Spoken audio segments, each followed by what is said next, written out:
had over 2 million views on TikTok, and I've done 4 deals strictly that came from TikTok directly. Even if, let's say, you're going against the top producer in the area, as a new agent, go in and say, "Yeah, I know I'm new, but you've got 100% of my, attention." Because I used to do training as well. Pay attention to your analytics, because that'll tell you if you're trying to sell multi-million-dollar homes and all your analytics are to 18-year-olds, you're not doing it right. It off. Like, why did you jump into real estate? Like, what was the deciding factor, and why did you choose real estate? Sure. For most people, real estate isn't usually their first career. Yeah.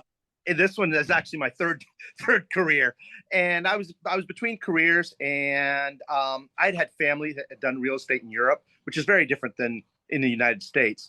But I always liked the concept of it, and just decided to go into it. Gosh, now it's 28 years ago. Okay.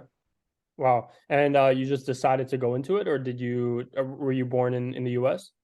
Yeah, I'm born in the U.S. My folks are from outside the U.S., so I'm first generation here. But I used to visit Europe quite often when I was a kid, and I always liked the idea of beautiful houses, selling properties. I thought it was a really cool thing, especially given my previous career. I had been in the entertainment industry and also the trade show industry, and I thought I could apply some of what I did into the marketing and stuff like that into the business. Okay. What part of Europe are you from? Well, my folks are my mom's from North Africa Okay. and my dad's from Italy. Okay. I'm not from that part of Europe, but I'm from the Czech Republic, but Okay, gotcha. close, Gotcha. close, I guess.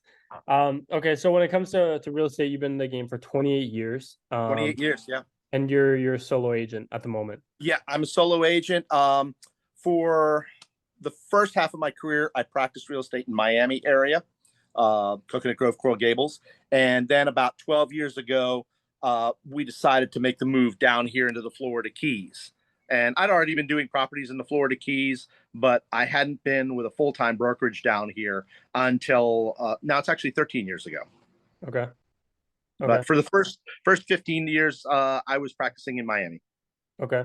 And making the switch, how was that switch? I speak to a lot of agents who they make a jump from one city to another. A lot of people are coming to Florida, right? But Right.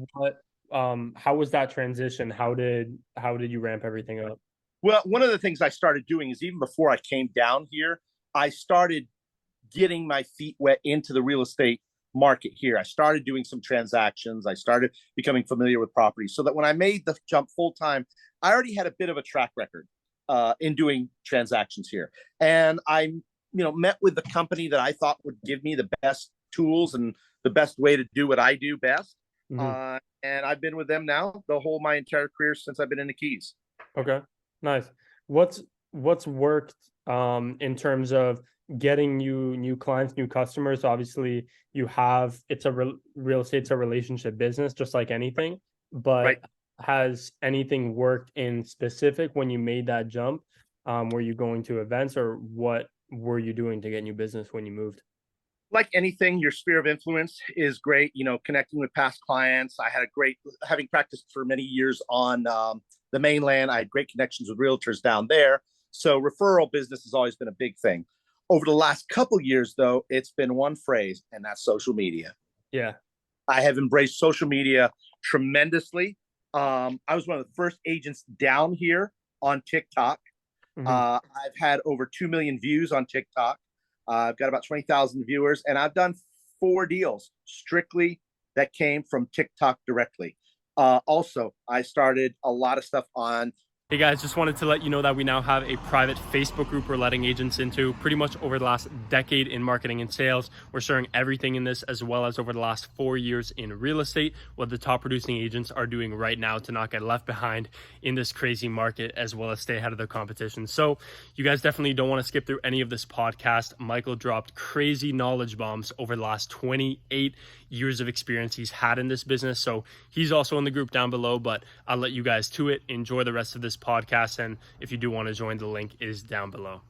Facebook, which has been very beneficial for me. I created a Florida Keys real estate group there that I've done several transactions to. So having a social media presence, I think, is absolutely essential for agents these days. Yeah. Whether they've been in the business for 2 years, they've been in business for 28. Yeah. Yeah. And I'm glad you said the especially the TikTok side of things. I mean, agents, they don't, what do you think it is that a lot of agents, it's not like that they're shy, but they No, sometimes don't put themselves out like on social media. What do you think it is? you Why? know, it's funny because I had this conversation in our office quite a bit. And I tell people, anybody who practices real estate isn't shy. You're in a Yeah, people. yeah. So I tell people, I think there's just a thing about sometimes being in front of a camera, in front of a microphone. People just don't get it. Hmm. That you just need to learn. And I just tell people, it's just like you're talking to a client. Yeah. Be yourself. But the bottom line is do it. Don't. I think too many people are worried about being perfect Hmm. on whatever it is that they're doing. I mean, try to have a message, but some of my best videos are my bloopers. Yeah. You know, it enables people. I think the biggest thing with social media is people are looking to connect with real people, Hmm. three-dimensional people. Hmm. And I think the more three-dimensional being yourself works. You know, Yeah. I'm a quirky guy, but that has worked for me in my videos. Yeah. And people have said, okay, I like the way this guy comes across. Maybe he's the good fit for us. Yeah. So I think it's people just need to get away from the apprehension of getting out there and actually doing it and being consistent about it. That's the other key. You Hmm. got to be consistent. Hmm. Do you follow a schedule, or what's your typical? I generally try to get a video out there about every 3 days. Okay. That's just because for me to edit, because I have a particular style of video I like to do Yeah. that is editing intensive. But as I tell people, you don't have to do my way. Point your camera, say, hi, I'm X, Y, and Z. And, you know, that's all you need to do. Yeah. And that's extremely productive for you. So, you know, I personally try to get a video about every 3 days on one or all of the platforms, Instagram, Facebook, TikTok. Okay.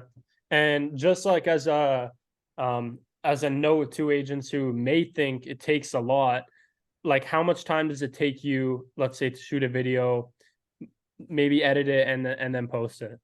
The whole process is under an hour, and that's with a lot of editing Yeah. for me. Basically, I shoot no more than 30 seconds. Hmm. And if I want to put some pictures or graphics there, but you don't need to do that. That's just me. I Yeah. like the creative aspect of it. But even if you're just pointing the camera at yourself and saying, hi, I'm XYZ, I practice here. And this is some of the benefits of why you'll work with me. I've got whatever it may be, my experience, my local knowledge, you know, Hmm. give people a benefit. What people forget. And this was, if anybody actually looks on my pages, you'll see very little real estate. Hmm. I don't do property walkthroughs. I don't do those things. Why? Because they're boring. Yeah. You know what? The whole thing about social media is it has to benefit the viewer. Otherwise, they're going to swipe right by. So you got to hook them, and you've got to show them a benefit. My videos that I focus on are the lifestyle that we have here in the Florida Keys. It's Hmm. a very unique lifestyle. We have boating, we have this. So I try to show them a local's perspective. And that's the same thing you could do in any market. Show the benefit of why they should work for you. You know, your properties will sell themselves. And the whole thing is, and I think it's another aspect, is people try social media and they see they get no hits, no reaction, no engagement, and they say, this doesn't work for me. It's Yeah. because they were doing the wrong type of video. Yeah. Yeah. Okay. So how long did it take you? You said you got a Facebook group as well that you Yeah, started? I developed a Florida Keys Facebook group down here that I've had now for 2 years. And we have almost 2,000 members. Okay. Wow. So So on that, I do put our properties. I do, you know, so it's a matter of finding the right vehicle, and yeah. that does really well. People are specifically tuning in, looking for properties. When you're on Instagram or TikTok, you try to get on the For You page, and you're just coming up on their feed. Yeah. So on that one, you're trying to capitalize on them getting to know you more so than your product. Whereas on the Facebook real estate group, they're there primarily to see your product. But I open it up to other agents as well. They can post their properties, they can do whatever. And that's where very, very, I've gotten several deals from that also. Okay. So it's like a big networking group, not just like you and your brand. No, on the contrary, I encourage other agents. I encourage the public. We do have a approval process simply because we don't want bots on there. Right. But Right. everybody, if they're human, Yeah. they hit the, you know, I've seen the rules and regulations, they're admitted. But Right. that way we keep the bots and other folks that aren't sincere about learning about our real estate down here. Right. Okay. So with the social media, the TikTok, and then you have the group as well on Facebook. Do you have anything else apart from And that? Instagram, LinkedIn. I just started a Twitch. Okay. You know, so one thing that's been very good for me has been Instagram Live. Not Instagram Live. I've only done a couple Instagram Lives, but TikTok Live, Mhm. very productive. I do a lot of work down in Key West, and what I do is I just turn my camera on and I walk up and down Key West, showing the architecture, showing the life, and I get several hundred viewers there, and usually I will probably get 10% of those viewers to sign on as new followers. Really? Okay. So engagement of that has been tremendous. I also Yeah. will just go out on my boat, turn on the TikTok live and start talking about fishing. What you got is a beautiful scenario behind them. People go, "Oh, I'd like to know more about that. I want to follow him." And Yeah. that can be the same in any market. Find out what's special about your market and highlight that. The more they think you know about your market, they're probably going to want to work with you rather than just seeing boring property videos. Yeah. Yeah. And the personality thing, I think it's really good highlighting that, like Mick. Absolutely. Show who you are. That way they can get to go, okay, I like this guy. He's got a sense of humor. Or I like this guy because they know a lot. Or I like this girl because you know what? It seems like she's real easy to work with. Yeah. Try to be your authentic self. Try to show yourself as a three-dimensional person. That's why I love showing my bloopers, because it shows, you know what? I mess up. Nothing's perfect. Even these videos that are highly produced, they can still go wrong. And it shows you as less of a product and more of a person. Yeah. And I think that's the key, especially when you're starting to deal with millennials, Gen Z, and this new level of consumer. They have a certain expectation. It's very, very different. Yeah. That I'm Gen X, and a lot of my clients are boomers. Very different expectations. And I think at this point, you need to speak every generation's language Yeah. in order to best capitalize. Yeah. The clients that are coming off of social, is it just all generations on there, or? In our market, we don't really have that many Gen Zs because my market is primarily a secondary home market, waterfront homes. But we now are strong in the millennials. The millennials are now in their 30s and 40s. They've made some money, so now they're looking at second homes or even primary homes on the water, and that's my demographic. So basically from about 30 to 70 is my demographic, and I've noticed my analytics, and that's another key point. I tell people, pay attention to your analytics, because that'll tell you if you're trying to sell multi-million-dollar homes and all your analytics are to 18-year-olds, you're not doing it right. Yeah. 18-year-olds aren't buying multi-million-dollar homes. But if your analytics are showing you're hitting 40 and 50-year-olds, that's my market. And you know what? I'm hitting it precisely. My average viewer is a 52-year-old man. Yeah. And I know precisely who my market is. And I think that's a real key important, is to track your videos, look how kind of performance you're getting, and also track your market. Who's watching your videos? Yeah. Okay. So like everything together, what is that doing for you in terms of production? Making me money. Right. That's what counts. That's what it is. Even in downtimes, like our market shifted a little bit.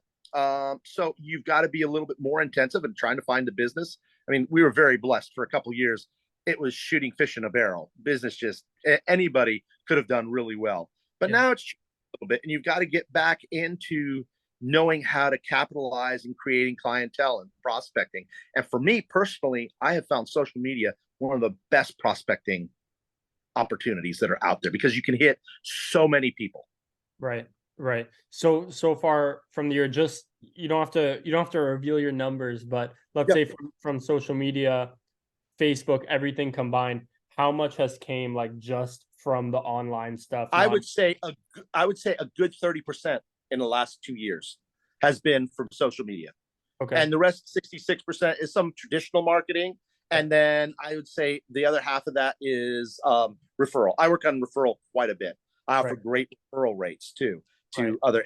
So I network quite a bit with other agents. Those are my biggest clients because they forward me folks. So that's why I market to agents quite a bit, because that's what I look for, are referrals, rather than just going out and trying to find bland basically unknown people that are out there just by newspaper or other traditional forms of marketing.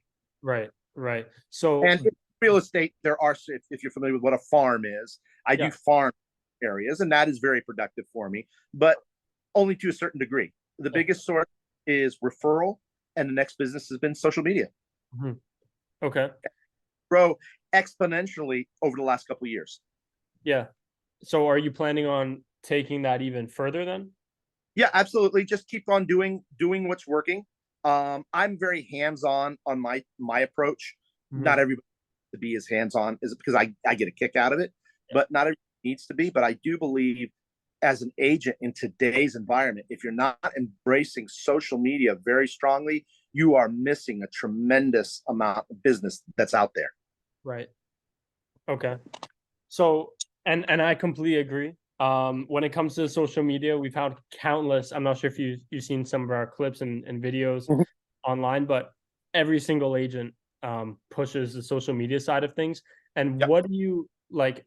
Because you have the social media, you have the online, you have your traditional marketing, and then you have your referral base, right? Your sphere of Right. influence. To those agents who are starting, maybe just getting into the game, who have like know the social media side of things, but Right. But maybe they with need that. to Yeah. work on the SOI and build up a Sure. referral network. What advice would you give to them, like when you get in contact with somebody, maybe some tactical strategies or even like some just overall like I, things that you approach it with? as I tell agents who are starting out, because I used to do training as well, show your benefit. You Mhm. know, find something that's beneficial about you. Even if, let's say, you're going against the top producer in the area who carries 25 listings. As a new agent, go in and say, "Yeah, I know I'm new, but you've got 100% of my, attention. Yeah. Some of these top not going to get their full attention. So always try to find a benefit. Yeah. It's a sales thing as well. Feature, accomplishment, benefit, and give reason to understand that. And if there are opportunities that someone can help you along the way, like maybe a service that does multimedia or social media that can help them, that's within their cost constraints. That's something as well, because Mhm. it takes more than just getting started, more than just social media to get out there. You've got to be able to show that you offer some kind of benefit to that consumer other than, hi, I'm here all over social media. They've Yeah. got to believe that, again, it all goes back to what's benefiting the viewer. Yeah. And and that's in any type of real estate marketing. Why you? Yeah. I thought it was just you put a house up online and it just sells right away. No, I thought that's Oh, how it is. that hey, I just put it up on Zillow and I'm going to have 100 offers, which is Yeah. great. And this is part of it as well. I think in any type of thing, what people don't realize, especially in real estate, and this is where I tell agents to really highlight what they do, is a trained monkey in the market we just had could have gotten properties under contract. Yeah. What matters and where I earn most of my brokerage fee is from contract to closing. Now Mhm. that takes the same amount of time, whether I sold it in a day or I sold it in 6 months. That usual 45-day period, there's a lot that happens there, and there's a lot that could fall through. I can tell you a story just happened this week where, if luckily my experience is what kept the deal together. Keeping the deal together is when people have to deal with inspections, they deal with appraisals, they deal with financing. So if you're an agent, and especially using social media, if you highlight, man, I'm experienced at this, or I know how to get this done, where other agents might not, have the ability, I can hold your hand all the way through and make it smooth. Make sure people know it's more than just, putting the property on the market, negotiating, getting it under contract. It's that closing, contract to closing, which is where we really earn our brokerage fee. Yeah. That's right. Yeah. What if you don't mind sharing, what Sure. like has been or that deal that you just kept together out of your experience? I'll give you an example. This one I was representing the seller, and we're the same day of closing. My seller had already moved out. It was kind of not a dilapidated building, but this is kind of unusual. It's being sold primarily for land value. Someone's going to tear the structure down and build. But they left all their stuff out on the front lawn. The chair, there was a sofa, there were lawn coming. It was kind of ugly, and somebody complained to code enforcement. Well, the last thing you want to do is have a code enforcement happening the day of closing. Yeah. Luckily, I knew who to talk to at code enforcement. They told me what needed to be done. I got a crew out there, got everything moved, and within an hour and a half, it was done. Went back to code enforcement. They got it closed. We closed right on time. No muss, no fuss. Well, So it's knowing, okay, this is the situation you're thrown in. How do you keep everybody calm and get it resolved? yeah. And that can happen sometimes. Appraisal issues, when let's say you have an issue where it doesn't appraise. Okay, what do we do now?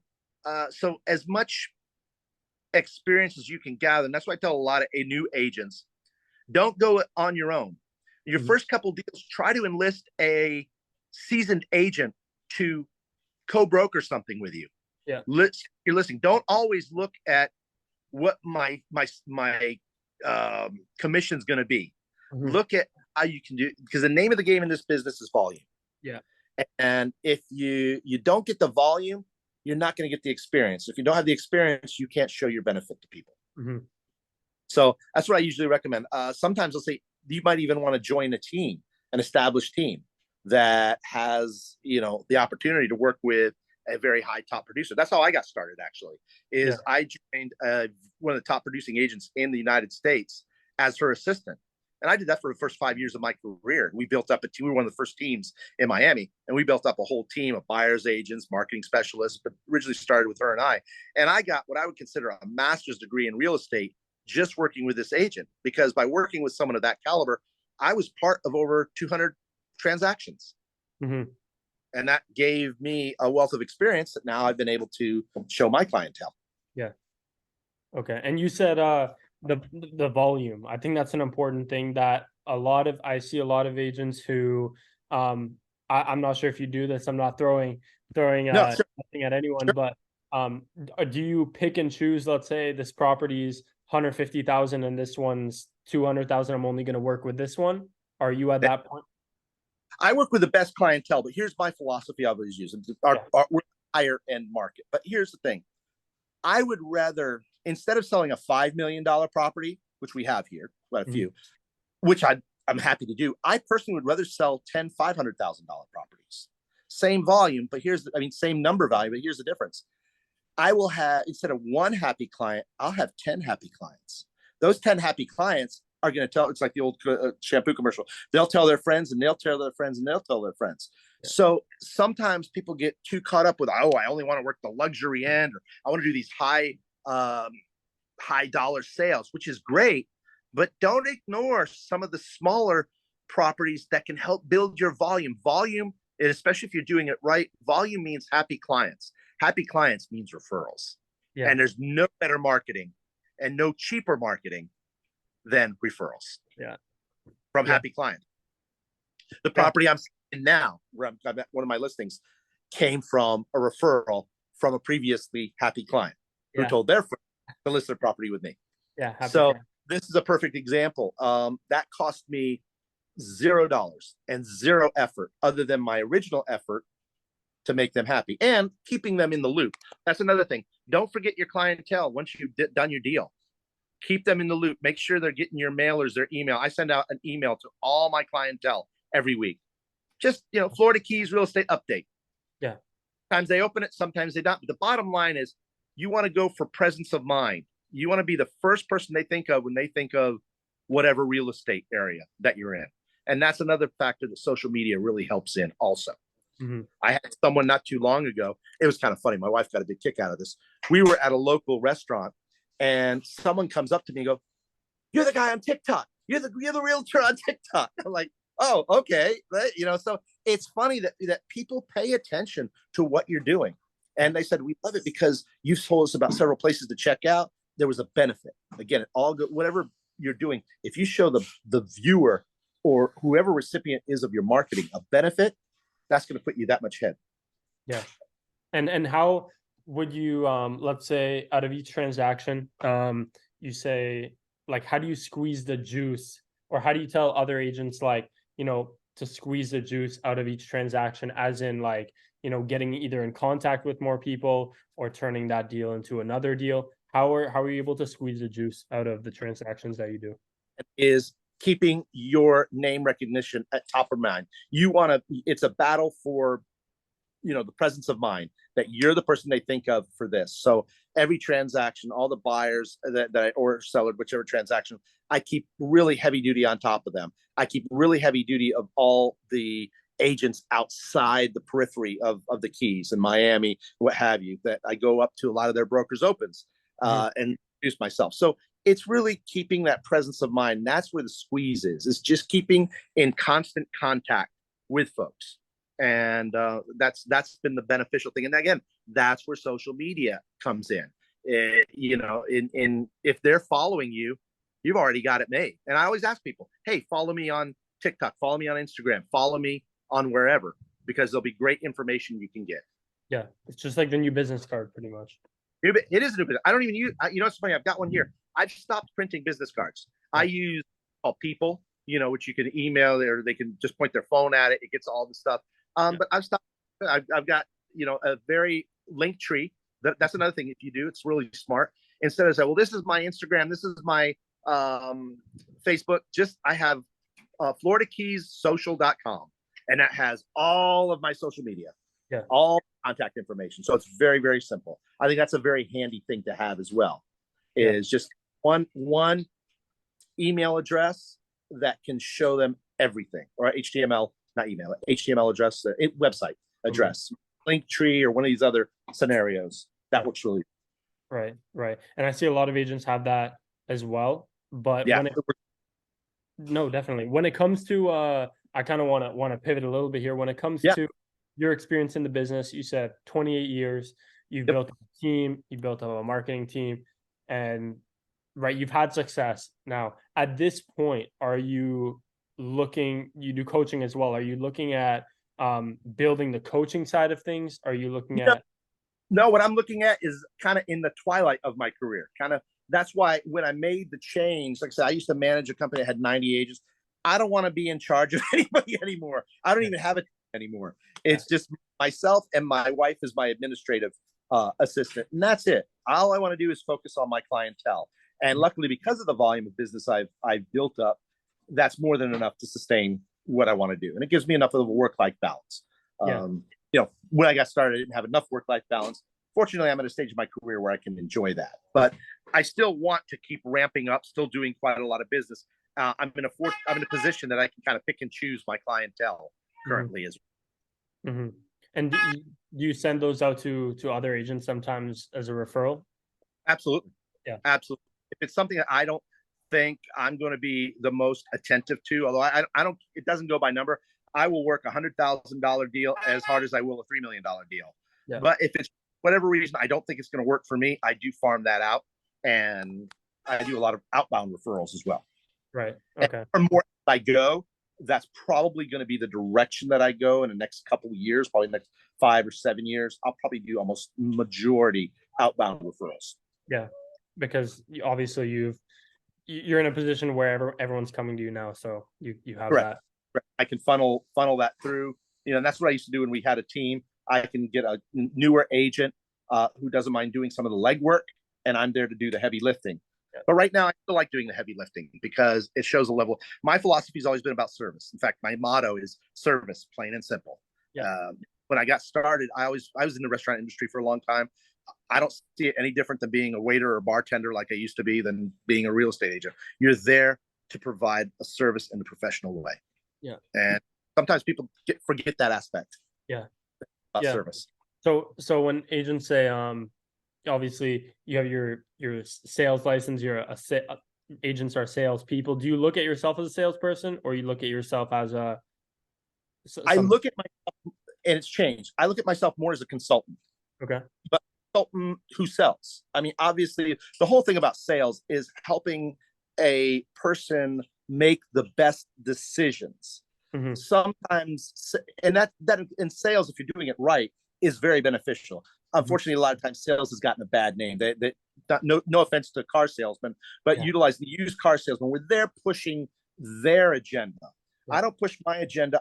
My agenda is to help them get what they want. And sometimes that means butting heads with them because they think they know something else, but it might not be accurate. There's an old line from the movie Jerry Maguire: "Help me help you."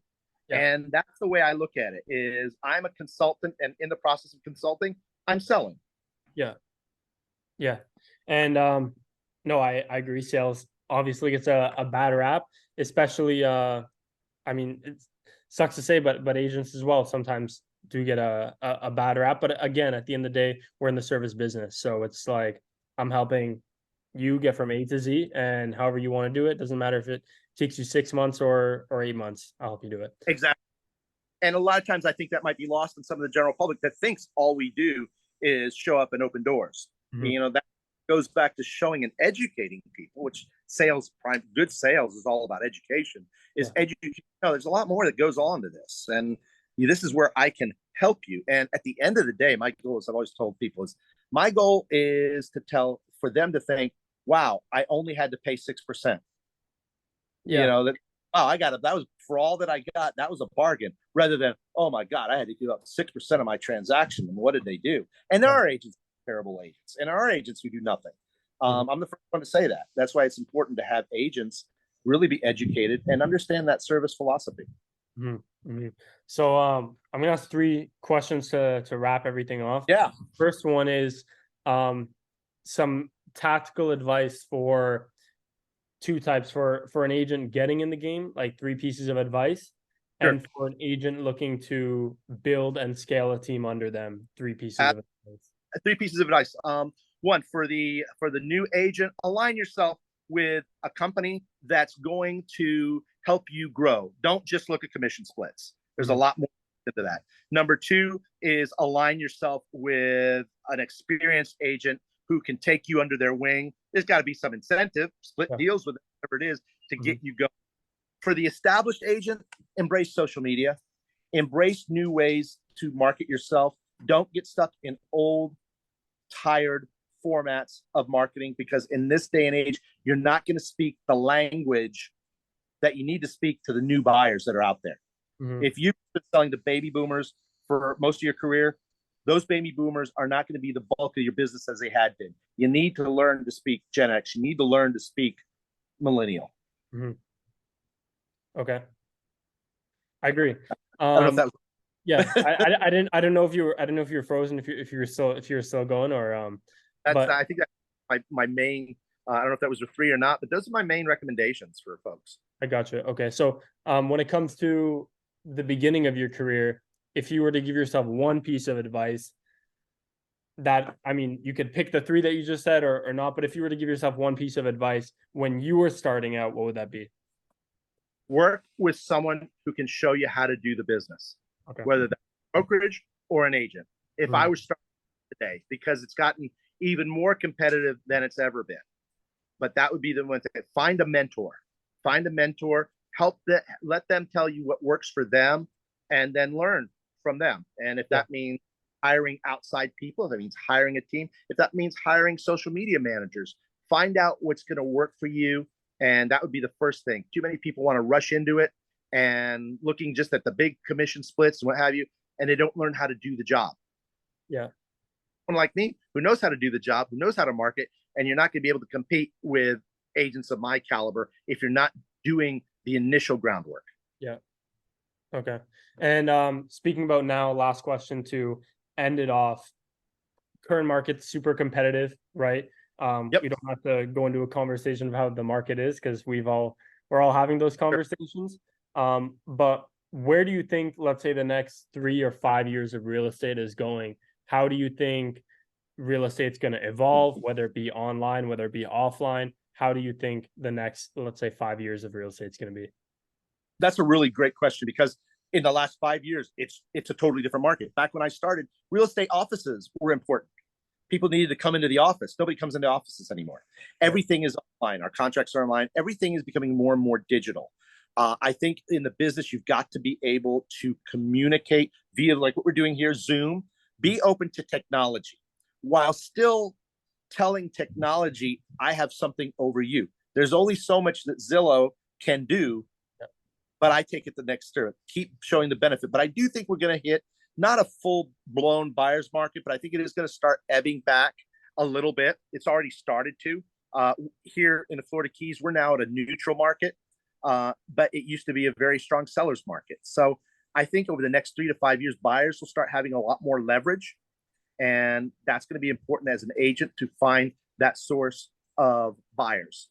And, but also keep on finding your listings. People are still going to need to sell. I think a lot of sellers are still going to try to look at things like Zillow, like doing it the easy way, but I think they're going to find frustration with it as it creeps more and more into buyers market. It was a seller's market. It was real easy. Even a seller, and I'll be the first one to admit, can put it on Zillow and probably get traction. But as that market changes, you need to have experienced agents who can help you get the job done. Mykael, great having you on. Great connecting. And where can they find you on social media? The easiest way to do is, as we mentioned, FloridaKeysSocial.com.